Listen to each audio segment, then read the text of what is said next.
Okay, so we're looking at the biggest and most expensive tablet by Samsung. This one actually costs $1,100. The regular Tab S8 is at $700. I wasn't even gonna get this one until I realized I could trade in an older tablet that I wasn't really using as much. Plus they were throwing in the keyboard cover as well, so I figured I might as well get it. With the final price being around 750 bucks, so still expensive, just not crazy expensive. Who knows, maybe there's one or two people out there that use the Tab S7 Plus and thought, you know, this tablet just doesn't feel big enough. So when comparing this to the S8 Plus and the regular S8, you're only gonna get this one in the graphite color. You also get a bigger battery with this one at 11,200 milliamp hours versus only about 10,000 and 8,000 on the smaller versions. You also get a 12 and 16 gigabytes of RAM version with this one. Yes, 16 gigabytes of RAM with 512 gigabytes of storage.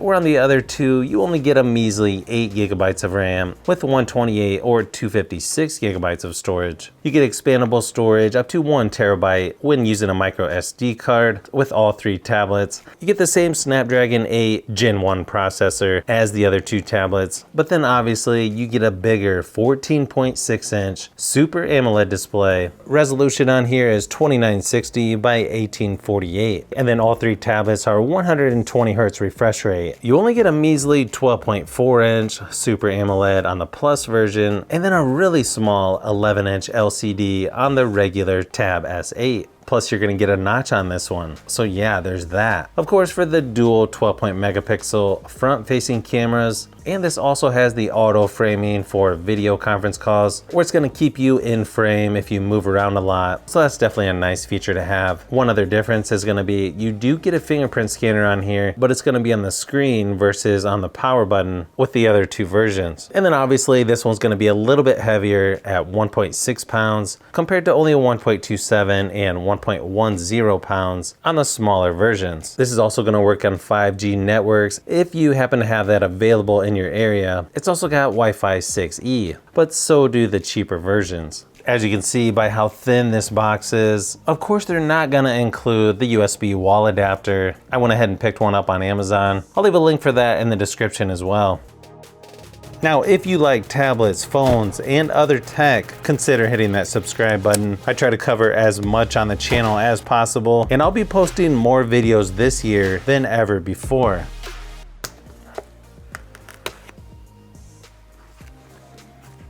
Okay, that's actually a lot lighter than I thought it would be.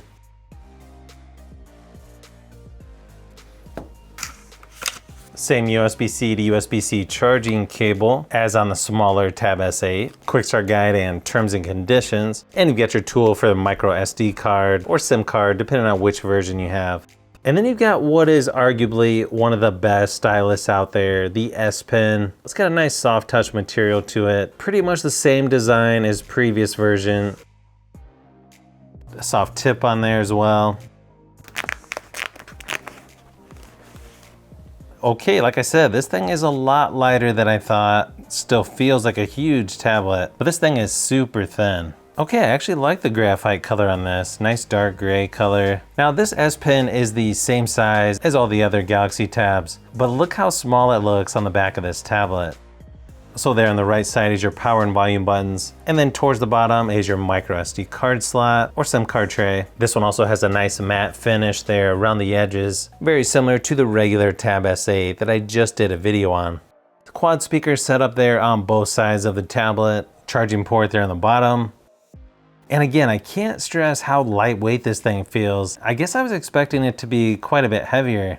Pogo pin there on the bottom, which we're gonna try out here shortly with the keyboard. When setting this up, you get face recognition, fingerprints, pattern, pin, and password, just like the other two Galaxy Tab versions. Okay, so somewhat similar wallpaper here as the regular Tab S8. I kinda like this one better. If you're familiar with other Galaxy Tabs, this one's not gonna be much different, just a lot larger. If you wanna charge your S Pen, just snap it right to the back of the tablet. Fingerprint scanner actually works pretty good on here. I was a little hesitant because it was on the screen versus the power button, but no, this actually works pretty good. Okay, so here it is next to the regular Tab S8. Not only does it sort of dwarf the smaller tablet, it also has smaller bezels here all the way around the tablet on the Ultra versus the regular S8. I don't know, it might even look bigger in landscape mode. Let's just say, yeah, it's big. Looks like it's also giving you some tips here for the S Pen, such as Smart Select, Translate, S Pen to text. You've also got air actions to control your camera. Smart Select, where you can clip images, text, and more from apps. And then right by the notch is your S Pen shortcuts. You've got everything from Create Note, View All Notes, Smart Select, Screen Write, Live Messages, AR Doodle, Translate, Pin Up, and then of course you can add just about any other app that you like. Then just like a lot of other Samsung devices, you can put even more shortcuts over here on the side. If you swipe up, you see all of the pre-installed apps, pretty much your typical ones from Samsung. Oh wow, those icons definitely look a little larger. Google, a few from Microsoft. I can see already though, this screen gets a lot of fingerprints. Probably gonna have to be cleaning it quite a bit. And I may have to get a screen protector. Looks like it's using about 23% of the 128 gigabyte storage. Swipe left to the home screen, you're gonna get the Google Discover, or Google Newsfeed as I like to call it. Swipe down anywhere on the screen to get the notification shade.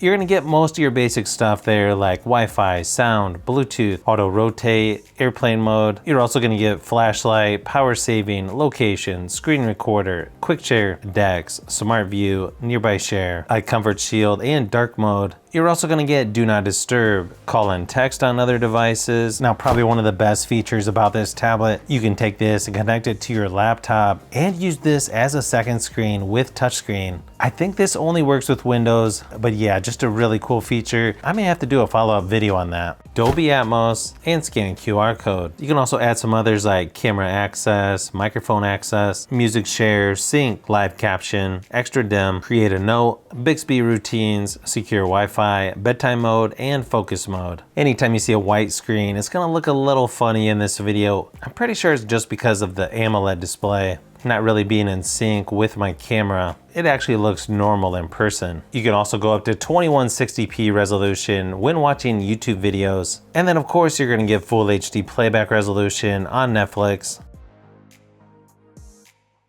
Let me give you a quick audio test just to give you an idea of what these speakers sound like.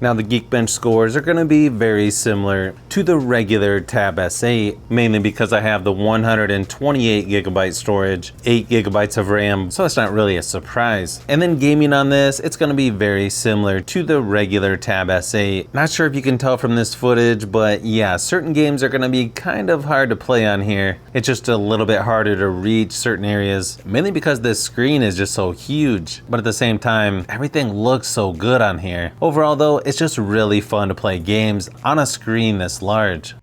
So in the camera app, you're gonna have portrait, photo, video, and then you're also gonna get pro video, single take, night mode, food, panorama, hyperlapse, and then you've also got portrait video, plus you've got Bixby Vision and AR Zone. And yeah, you can really see the detail on these photos when you zoom in. For video resolution, you're gonna get 4K at 30 frames per second, and that's gonna be for the front-facing and rear-facing cameras. So yeah, if you're wanting a tablet for Zoom meetings, this is probably gonna be one of the best ones you can get. Here's a few samples of photos and video just to give you an idea of what to expect from the Tab S8 Ultra. I haven't had a chance to do a battery drain test on this yet, so I'll probably just include that when I do comparisons of this and other tablets. Now I compared the 35 watt charger to the new 45 watt fast charger, and it was like an hour difference. So if you're thinking about getting the new 45 watt fast charger, definitely worth it in my opinion.